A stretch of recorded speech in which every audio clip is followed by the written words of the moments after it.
सत श्री अकाल, welcome to Bluebird overseas. मैं हूं जितेंद्र सिंह।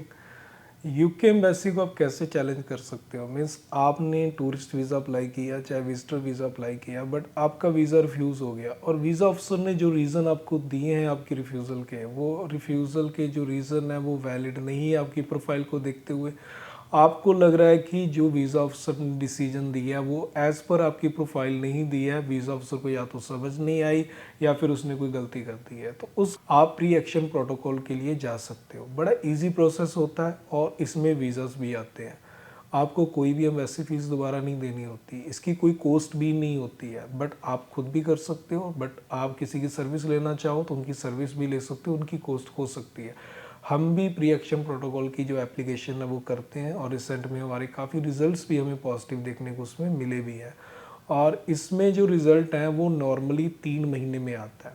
इन केस 3 महीने में नहीं आए तो आप क्या कर सकते हो, आप उनको एक पेड ईमेल डाल सकते हो। पेड ईमेल का मतलब आपको ये ईमेल करनी है, उसके लिए कुछ अमाउंट लगेगी छोटी सी, वो अमाउंट पे करनी है, देन आपका रिजल्ट थोड़ा क्विक आ जाता है।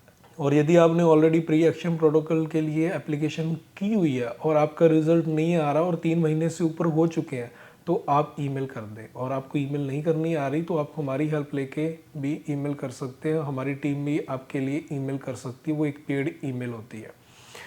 तो प्री एक्शन प्रोटोकॉल होता क्या है, इसमें जस्ट ये होता है कि जब आपकी एप्लीकेशन रिफ्यूज़ हो जाती है तो आपको विद इन 3 मंथ एक लेटर लिखना है यूके एम्बेसी को और उनको ईमेल करनी है। और उसके लिए जो सपोर्टिंग डॉक्यूमेंट है जो ऑलरेडी आपने फाइल में सबमिट किए थे या फिर आपसे उस टाइम पे रह गए वो डॉक्यूमेंट, या वीज़ा अफसर ने वो पॉइंट रेज कर दिया जिसके डॉक्यूमेंट आपने लगाए नहीं थे बट आपके पास वो डॉक्यूमेंट हैं, तो आप क्या कर सकते हो, प्री एक्शन प्रोटोकॉल के लिए जा सकते हो, उनको ईमेल कर दो, साथ में वो स्पॉटिंग डॉक्यूमेंट भेज दो।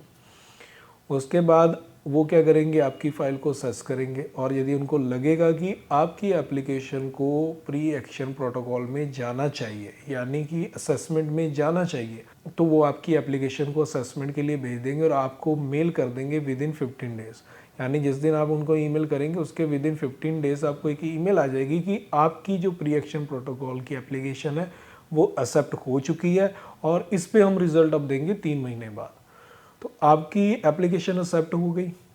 उसके बाद आपके पास 3 महीने अब रिज़ल्ट आने के लिए, उस बिटवीन वीज़ा अफसर आपकी पूरी फाइल को दोबारा असेसमेंट करेंगे और यदि वाकई से उनसे गलती हुई है और उनको लगता है कि आपकी एप्लीकेशन अप्रूवल के लिए है तो आपको वो अप्रूवल दे देंगे। आपको एक जस्ट लेटर लिखना होता है, उसमें बहुत सिंपल है और इसके लिए कोई भी एम्बेसी फीस नहीं होती है। जस्ट ये आप खुद भी फ्री में कर सकते हैं। और साथ में यदि आपको एप्लीकेशन करवानी है प्री एक्शन प्रोटोकॉल की किसी से तो उनके चार्जेस ज़रूर होंगे, हमारे भी कुछ चार्जेस हैं। आप हमारी टीम से भी कांटेक्ट करके अपना प्री एक्शन प्रोटोकॉल की जो एप्लीकेशन है वो करवा सकते हैं। बड़ा सिंपल प्रोसेस होता है इसमें, क्योंकि वीज़ा ऑफिसर ना बहुत बार गलतियाँ करता है, हमने खुद देखा है एप्लीकेशन में। कई बार वो आपकी कैलकुलेशन गलत कर देते हैं कि आप साल में इतना कमाते हो और इतने टाइम के लिए आप यूके में जा रहे हो और आपका इतना एक्सपेंस आने वाला है, बट आपके पास जो फंड है वो हमें नहीं लगता कि आप उसमें से जो एक्सपेंस कर पाओगे, और आपका जो फंड है हमें नहीं लगता कि वो जेन्युइन है या फिर वो आपके लिए है। तो इस तरह के रीज़न वो दे देते हैं कि जो बहुत कन्फ्यूज़न क्रिएट भी करते हैं, क्योंकि आपकी सेविंग है, आपकी सेविंग हो सकती है साल 2 साल से वो पड़ी हो और आपने पैसा सेव किया हुआ है और वो पैसा आज की डेट में आप खर्चना चाहते हैं यूके ट्रैवल पे, आपका ड्रीम है वो ट्रैवल करने का, तो वीज़ा ऑफिसर उस केस में रिफ्यूज़ नहीं कर सकता। बट यदि उसने किया हुआ है तो आप उसके लिए प्री एक्शन प्रोटोकॉल के लिए जा सकते हो कि मेरी सेविंग पुरानी है। आप अपनी पुरानी स्टेटमेंट लगा दें 1 साल की साथ में कि 1 साल से मेरे पास ये फ़ंड पड़ा हुआ है, तो जब मैंने 1 साल से इसको सेव किया हुआ है, मेरा एक ड्रीम डेस्टिनेशन है, मुझे वहाँ ट्रैवल करना था इसलिए मैंने सेव किया हुआ था और अब मुझे मौका मिला है और अब मैं यूके ट्रैवल करना चाहता हूँ, तो इस रीज़न से आप मुझे रिफ्यूज़ नहीं कर सकते, मेरी एप्लीकेशन को दोबारा असेस करें।